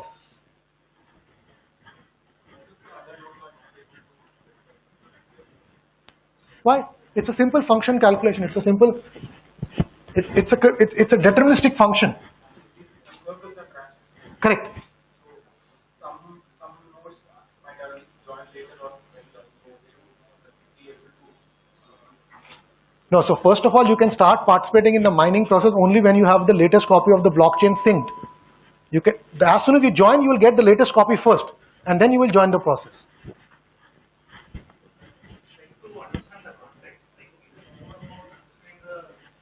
mechanics of how blockchain works, or semantics more about big data optimization possibilities around blockchain data? Both. So I'm not even halfway done right now. So it depends on how far you let me go here for me to will tell you what are the opportunities here. It's both. Both. It's both. But we have to get first understand what this is to be able to talk about analytics on this. Suppose you told that the code is open. Yeah. Suppose if the new node enters, Yeah. we have the code, but the code is wrong.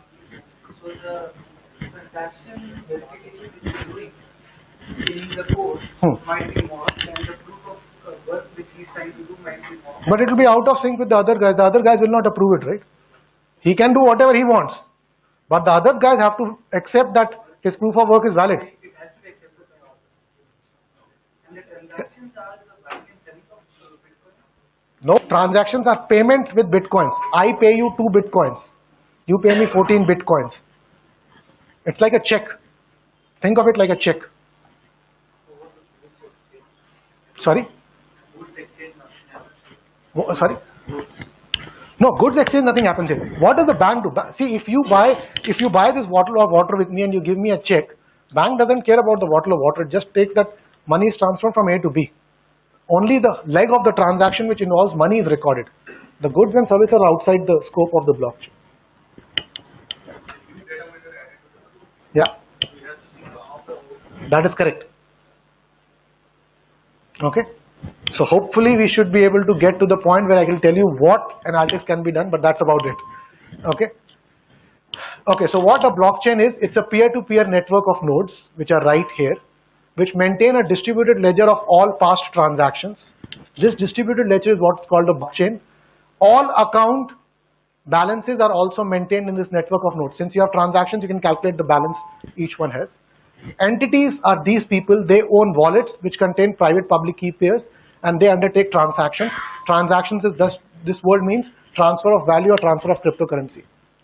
A transaction embeds the public key of the receiver and is signed with the private key of the sender, and each transaction is broadcast to the P2P network.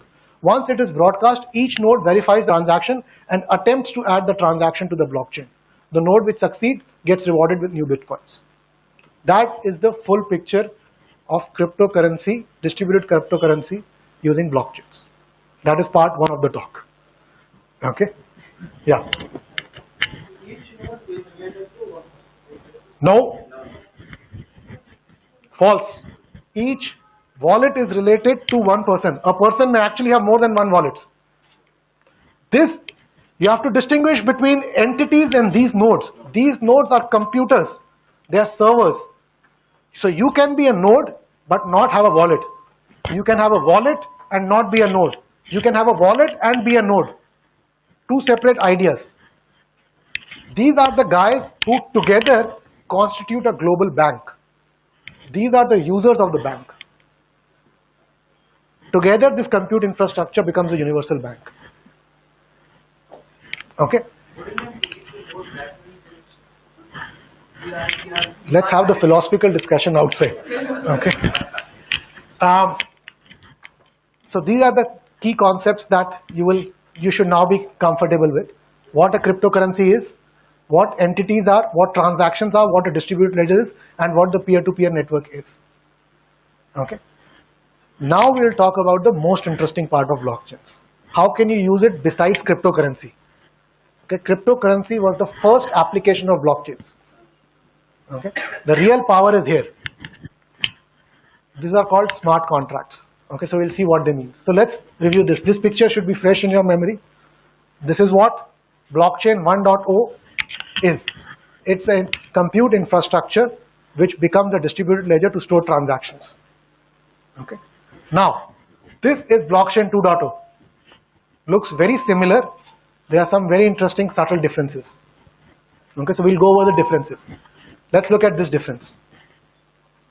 The first key difference is that I'm not going to send money from orange to gray guy. Instead, I'm going to write a contract. And this contract, the best way, there are two ways to understand a contract. First, we'll do the economic interpretation, financial interpretation. It's a conditional transaction. What does a conditional transaction mean? Transfer of money will happen only if certain conditions are met. Okay, so instead of transfer or a transaction, I now have a conditional transaction. That is the first big thing, right? Why is this important? Remember, this transaction was implicitly conditional. It was implicitly conditional because there was a set of checks that you used to do before saying that this transaction is valid, and the set of checks was fixed. The set of checks that you did before saying money will go from A to B was hard-coded. What we will do in this world is we will make this set of checks that you do programmable. So you can write any code which says that transfer money from A to B only if this piece of code returns true. And that can be any arbitrary piece of code. So there's a complete programming language in which you can write these contracts. Okay, so we have gone from transactions to conditional transactions. That is the big change. Okay. Now since here the set of checks that you used to see whether these transactions are valid or not was fixed, here it is actually a flowchart or a program that you write. Okay. It's a programmable transaction. This is also being called programmable money. The people who want to do development on blockchain, not the users, not the entities. This is where a lot of innovation is happening.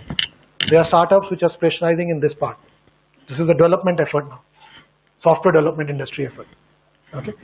Now once you have these check of transactions, you need this bulb. What is this bulb? This bulb has to say that the conditions that you wrote in the contract are actually now true or false. This guy is called an oracle. So an oracle says whether the conditions of the contract are met or not. So the difference between blockchain 1.0 and 2.0, instead of transactions, you have conditional transactions. Instead of hard-coded checks that you do to see whether this transaction are valid or not, you can now write a program which can check with an oracle whether the set of conditions mentioned in the contract have been met or not. If they have been met, only then the transaction will happen. These conditions will change from each software contract to each software contract that you write. Oracle can be any one, not only a node. An oracle can be a website. An oracle can be a sensor. An oracle can be an artificial intelligent agent. Oracle can be anyone. Is this happening multiple times? This is happening. Every single node is trying to validate this. Every single guy, remember, is trying to add this transaction to the blockchain. So every single guy is trying to validate whether this transaction is valid or not. Yeah, that is okay, but what I'm trying to say is, let's say this condition is based on some stock value. Correct. And that stock value becomes more than 200, this transaction should happen. Valid. Will it be checked over next month, over time? You have to specify it in the contract. Whatever you write in the contract is what it will happen. Yeah, so that functionality is there that it will give us checking multiple times. You can write whatever you want. Yeah, but I cannot write that functionality of checking multiple times. Sure you can. Why? Why? It's a piece of code. Still not clear what Oracle can do all these services, right? Oracle can be anyone, but who the oracle is must be specified in the contract. Then how does the Oracle connect to this whole thing? Okay, good point. You can remember these nodes are on the internet.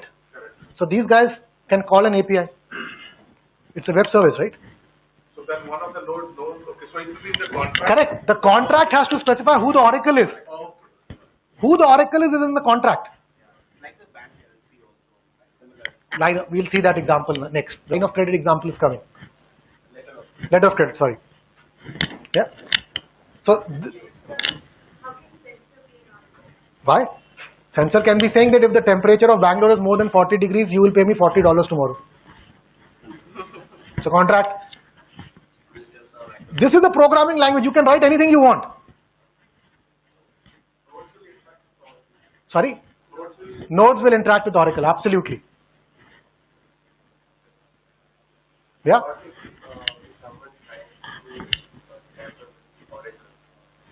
Good point.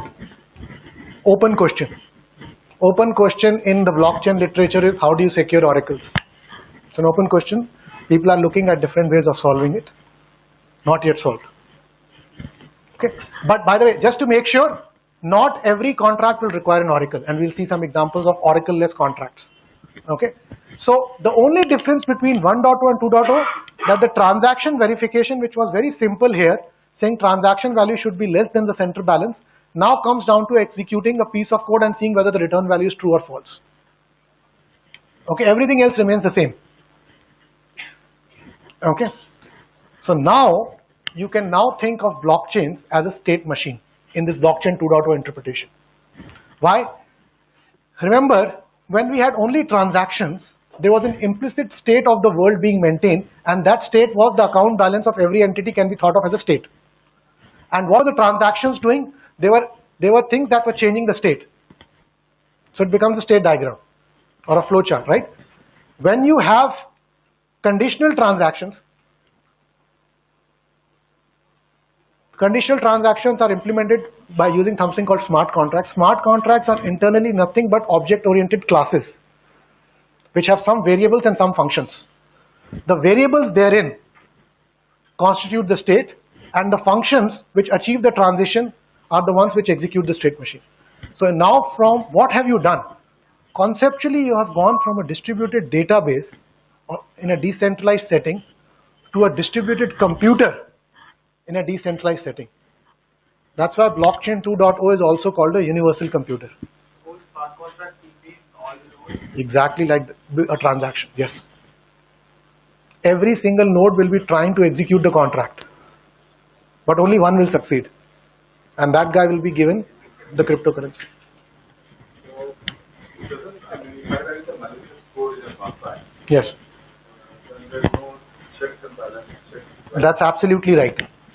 So this piece of the contract code that you write, you can write a malicious piece of code, and that's why part of the skill in writing contracts is to make sure, that, but the point is, if you write that malicious code, there are two kinds of malicious code. One which try to steal currency, and the other which can do a denial of service attack. Okay.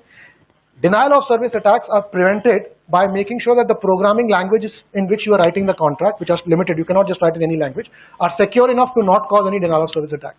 The second way that is made secure is a contract can handle money only of the person who instantiates that contract. The person who deploys that contract funds that contract with certain money, and only that money can be manipulated by that contract, no other money. So the person, it's like a buyer's beware. If I write a contract and you are using it, you must make sure that I've written the contract correctly. So there has to be, using the whole system, there has to be some concept of credibility. No. No concept of credibility. Trust is distributed. Okay. So oracles we already talked about, and oracles are the ones useful for triggering smart contracts. So I'm going to stick to this. This is blockchain 1.0 versus 2.0. 1.0 is in the top. In the 1.0 world, it was a transaction ledger. In the 2.0 world, it's a contracts ledger. In 1.0, it was a data structure. In 2.0, it's a state machine. Okay. This is the difference between Bitcoin and Ethereum. Bitcoin is a cryptocurrency which supports the blockchain 1.0 world. Ethereum is a computing platform which supports the blockchain 2.0 world. These are the mappings. In blockchain 1.0, you program in something called script, which is a low-level programming language. In Ethereum, you program using something called Solidity. Here, the key thing is cryptography transactions.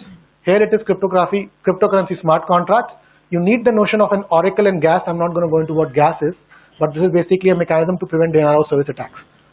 Okay, you need oracles. Right now, the number of nodes in the Bitcoin, the number of P2P network which forms the distributed ledger, there are about 7,000 nodes in the Bitcoin network, and there are about 18,000 nodes in the Ethereum network. Okay, this is secure, no known attacks till date. This has had an attack in which $50 million were stolen. $50 million worth of Ethereum was stolen. If you want to understand what this was, talk to me after. Here it is proof of work, here it is proof of work. proof of work, as we have said, is computationally intensive. Every node is trying to do the same thing. There is an ongoing effort to see if we can move from proof of work to something called proof of stake, which is much less computationally intensive. Problem currently not solved. Okay. Now, let me give you a couple of examples of how this is used, and then in the last 5 minutes I'll talk about the analytics opportunities, right? The first thing is, if you look at core banking today, the first industry which is rushing to blockchain is core banking. And that they are using blockchain primarily in the 1.0 world. So if you think about what happens, what a bank provides, so let's start with this. Let's suppose me and you have an account in the same bank, right? And if I pay you one amount of money, the bank will update the ledger, debit me and credit you. That is the first thing. To implement this ledger, they deploy a custom software from Infosys, Wipro, IBM, whoever has built that custom software. That's this. Okay, this is a centralized, internally maintained database and ledger. Now assume you and me have an account in two different banks. Now what happens? Realize that the accounting software that one bank uses might be very different from, or will come from a different company that the other bank uses. And this update of the ledgers in both the accounts must happen in lockstep. That's why you have things like SWIFT or what you call NEFT, RTGS. These are infrastructure built and supported by the Reserve Bank of India to enable banks, two different banks, to talk to each other. Okay. Then imagine you and me have accounts in two different countries. Again, the ledgers have to be updated in sync. Now the RBI and the Federal Reserve should have a communication between them. That also is customized middleware. And there's a lot of process check that goes on. This is a very, very inefficient way of doing things. And that's why when you transfer money overseas, if you have to transfer $100, you pay $15 as transaction fees. So this is the excitement that the banking industry is seeing. It's saying, if I can replace these kind of things with a blockchain, then I don't need to maintain these expensive pieces of software, and then $15 will come down to maybe $1. And there are startups which are now offering, which are allowing you to transfer currencies across borders using the blockchain without bypassing the banks completely. The point is, was blockchain inefficient from a computing perspective? Absolutely. But this is much worse. And even if you take all the redundancy in the blockchain that we talked about, that still is cheaper than this that we have been building, which is handcrafted plumbing to connect every bank with every other bank. This custom middleware that we have been building, this is still cheaper. Okay, that's the first attraction. So it creates the efficiency of a central database, allows real-time clearing. You don't have to wait for an international check to clear for 2 weeks. Okay, and the robustness of a third-party clearinghouse because it's cryptographically secured, and there's no custom middleware to be built. Okay, this is an example of blockchains used as smart contracts. Okay, the example that this is taken from, I think it's one of the websites, one of the startups which is working this. They are using this for supply chains. Okay, so if you understand supply chains, basically the way a supply chain works is that if I have placed an order to you, you will ship me that item. Once I receive the item, I will validate that what you have shipped is correct, and after 45 days, I'll pay you the money. That's how typically supply chains work. Okay. Now what they are doing is, what they have done is they have written the contract, they have written a smart contract which details out the conditions under which I will pay you, and they have put that in the blockchain, and that contract funded with certain amount of money. The sensor here is the oracle. The sensor is being embedded in the transport vehicle. As soon as, and it is, the terms of the contract are that during the journey, the temperature inside the container must be 20 degrees or less, because it's a cold storage tanker. Okay, now what will happen is, as soon as this oracle will be capturing the data, it will keep a record of the whole temperature. Once you receive the data, that data will be compared with the contract terms.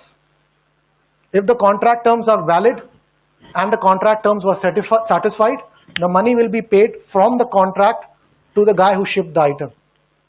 If it was not, then the contract will not transfer money and send an event to everybody, including the banks who finance this, saying that this contract was violated and no money has been transferred. This is an actual use case. Somebody is actually trying to build this. Okay? Yeah. That goes back to oracles. How do you build secure oracles? Still an open question, but we'll assume that you can trust the oracle, the sensor for the time being. You don't need that now. Quality check can also be done with sensors, and execution can happen with smart contracts. By the way, that is not part of blockchains. That's an IoT thing. That's an IoT thing that checks don't need to be done by humans. If you can automate that, you can use sensors. If you want humans, that is also valid. As far as the blockchain is concerned, in one case the oracle is a sensor, in the other case the oracle is the human who is signing off.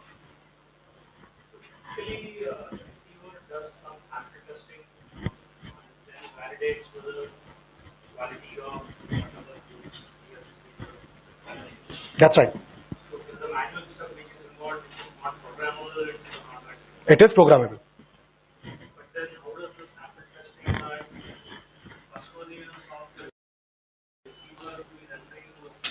So realize that all you are talking about is who the oracle is. That's all the discussion is, because the terms of the contract have been written. So you are now basically asking who decides whether the shipment is up to date or not. If you wanted to make it a manual process, by all means make it a manual process. If you want to automate it using sensors, by all means automate using sensors. As far as the blockchain and smart contract are concerned, they're saying as soon as the oracle specifies that the conditions are met, money will be paid. Now, but the oracle specification must go in the contract itself. So before I ship the item to you, you and me need to agree on the validation process, and that has to be encoded. You cannot change the terms afterwards.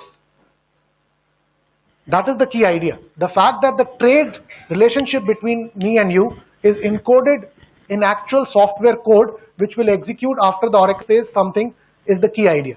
The fact whether you do it in a manual process or an automated process is the IoT versus human discussion.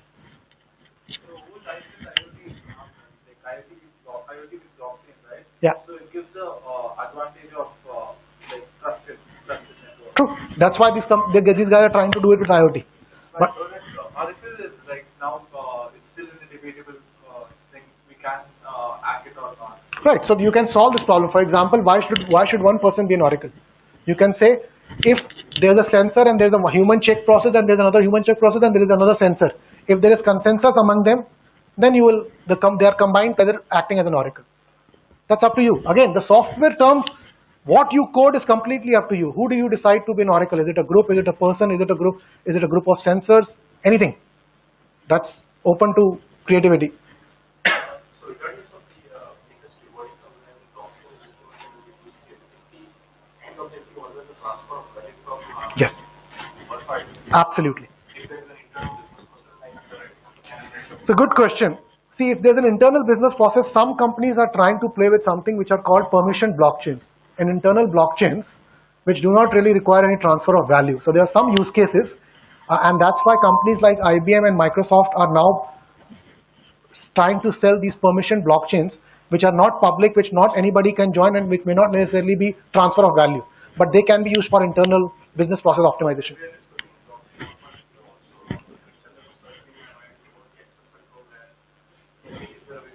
Yes. Yes, it is. Absolutely. You can do that. Those are called permissioned blockchains.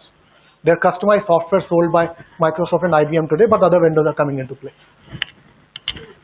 what is the difference that we are having by using this technology and the traditional one? If you work with traditional contracts, B2B contracts, the amount of money and effort that goes in writing that supply chain contract and validating that supply chain contract and the delay in making sure that that validation has happened is all optimized now. See, writing B2B contracts in supply chain is not a trivial problem.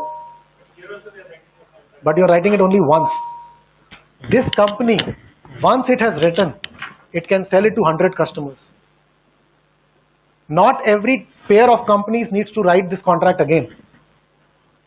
One company does it, You can deploy it to 100 people. Of course, you can customize it, but the effort is only done once. And the second part of the answer is the checking of the contract is automated. A and B, money transfer. See, typically if you work in supply chain, what will happen is you will send something to me. I'll say, boss, it is broken. What is the format of the contract? It's a piece of code. It's a software code. You write if then else statements. You say if temperature is greater than 30, contract return false. If temperature is less than 20, return true. Yeah, it's a programming language. You write contracts like if then else conditions.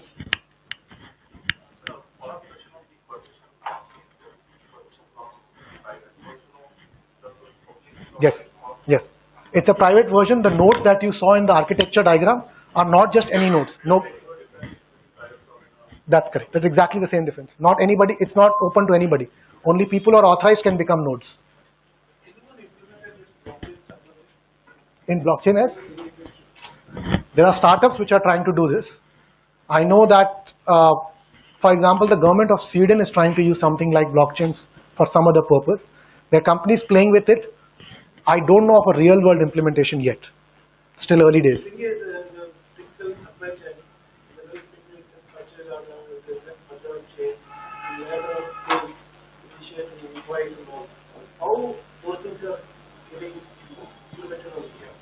So if it's a supply chain specific question, I'm not an expert in supply chain. I will only tell you that it's a piece of code which can verify the conditions and then say money transfer will happen if these conditions are met. That's the contract. It's a contract between you and me that you send me something, and if what you sent me satisfies these conditions, then I'll pay you. Okay. So that's what supply chain is. I'm not going to go into other examples. There are other examples that you can use, and a lot of them are available on the net. I'm going to summarize quickly. It's called the trust machine. This is in a cover from The Economist 2015 or 2016, I don't know. And they call the blockchain the trust machine, and hopefully you should understand why they called it the trust machine. Because you are able to achieve distributed consensus without requiring an intermediary like a bank. It's called the Internet of Value because it's a peer-to-peer network where money can be transitioned, where money can be sent from one wallet to another wallet without actually requiring the presence of a bank in the middle. It's called the future of money. Sorry. Okay. It's called the future of money. It's also called a universal computer. That's blockchain 2.0. This is what blockchain is. What does it mean? How many of you have seen this thing before? Uber is the world's largest taxi company which owns no vehicles. Hopefully a lot of you have seen this. Facebook is the world's most popular media owner which creates no content. Right? Similarly, Alibaba and Airbnb. Now, food for thought. I will leave you with these three questions if you are not interested in analytics. If you are interested in analytics, we would go for another 15 minutes. First question. What would banking look like if we designed it today?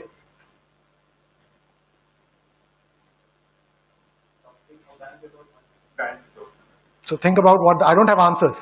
These are only questions. Okay. This is the opportunity. Second thing, you have written a software piece of code which you are calling law. And if code is law, do you need a legal system? And if yes, how will it change? See, once you have encoded the contract in software, there is no disagreement. It is written there. It will execute. The machine will execute it. You cannot come and say this did not happen and this did happen. You sign the contract is written in software, it will execute and return true or false. So there is no debate about what happened or what did not happen.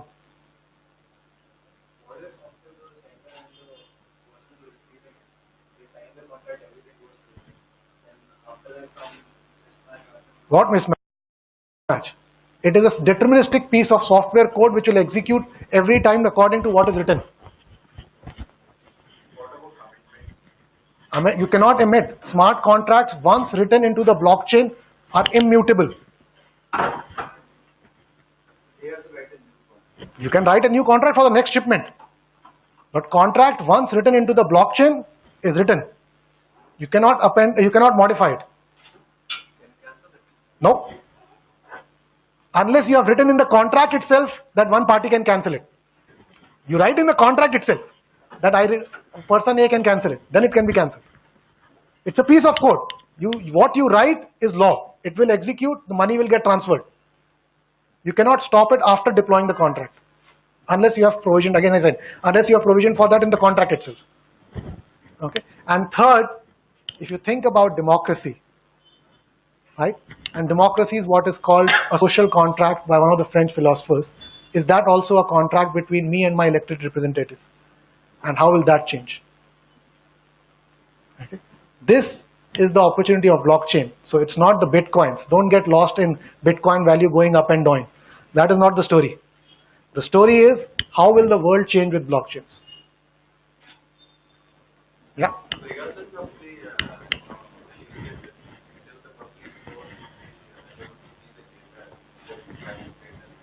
There is no data, it's not leakage. All data is public. Anybody can see it. And that is a good leeway into blockchain analytics. Okay. So the opportunity is, for the public blockchain at least, remember it's an immutable distributed open ledger, which means any person in this room can walk up and download the whole blockchain and see all transactions that have happened. But the point is, transactions have happened between private keys. You will never be able to identify who that person is, but you can analyze the transaction graph. Okay. So that is the first opportunity which makes it interesting to look at this data. Second, this is the other big one. All transactions have the same data format. Now this is huge. If you have worked on real world analytics projects, you know that 60 to 70% of the time you do data engineering and feature engineering to get data into a format before it can be put through a machine learning algorithm. If this is the standard data format of transactions and you build an algorithm for fraud detection, that will become the standard, because every bank which moves to blockchain can use that algorithm with very little feature engineering and data engineering effort. Now you have a standard data model for financial transactions. That is the second opportunity. What is the challenge? The challenge is all transactions are encoded and it is not possible to map private keys to individuals. And that's both good and bad. Right? It's a privacy preserving feature, but it also opens the gate to black money. Right? And there are a bunch of companies which are trying to see, even without knowing who that person is, can I detect anti-money laundering and fraud by looking at the patterns in the transactions. Right? And the third is transactions are carried out by public keys. The fourth problem is that I said each wallet is a private public key pair. That is actually false. Each wallet can create as many public key private key pairs as they want, which means there are certain wallets which will create a new public key private key pair for every separate transaction that you do, which makes tracking the person even harder. Now that's again both an opportunity and a challenge, because if you look out for those nodes who are creating a new public key private key pair for every transaction, then there's something fishy going on. Okay, so that's the interesting part. So this is, now we come to, and of course blockchain data is big and fast. It's big because you have a bunch of transactions, and as more and more banks move and more transactions get recorded, the size will grow and the speed at which transactions are coming will grow. Okay, so there are four big themes in blockchain analytics. The first one is called address clustering. This problem statement is as follows. It says every transaction is created with a private key public key pair. Can you tell me all the private keys which actually belong to the same entity?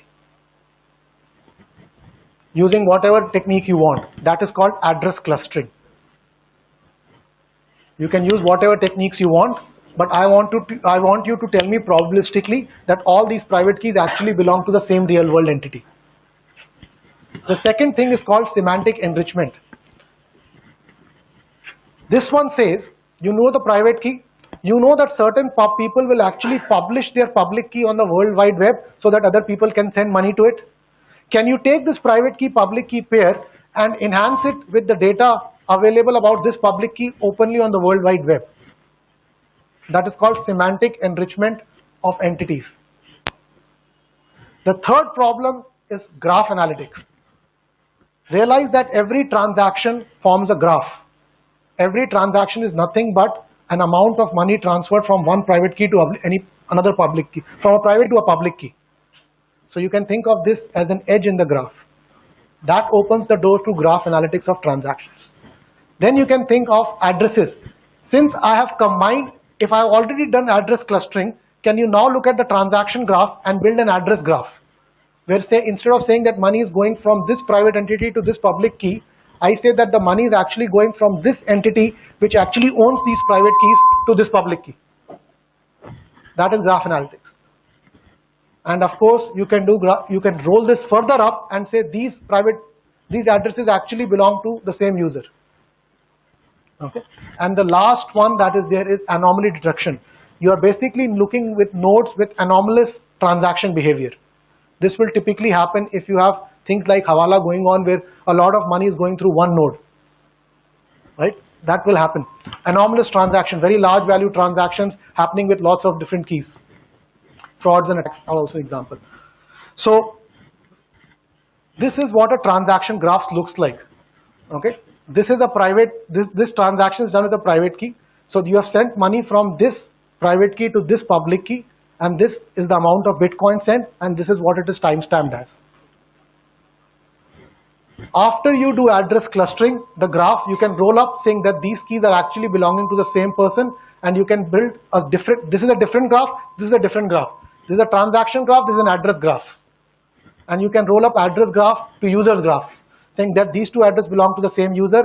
This is a different user. This is a different user. These addresses, private keys, belong to the same user, and you can build graphs like this, saying this is the graph between different people. You can do things like macro analysis of networks, saying what is the degree distribution. Degree distribution basically says which nodes which nodes have undertaken how many transactions. And you can use these kind of things for anomaly detection. Look out for nodes which are doing lots of transactions. Lots of low value transactions maybe. Lots of high value transactions. Okay. You can also put nodes or wallets on the geographical world, saying where are most of the transactions coming from. Okay. And you can plot things like this, where is the money flowing between on the blockchain. You can do network view. You can say I am interested only in this node and I want to see his transaction graph. Who does he deal with and who do they deal with? Okay, and I want to look at the size of the node may be representative of the total number of transactions that node had undertaken, and the color might be representation of distribution of the kind of values that node has exchanged. Okay, you can look, I'm not going to do into this, but you can look at the variance of the children it has, the variance of the degree of the hub, and so on and so forth. If you are interested in more of this, reach out to me after this. I know I've gone 45 minutes overboard, so sorry for the time delay, but hopefully it was an engaging and interactive session and you learned something. Yeah. So, thank you.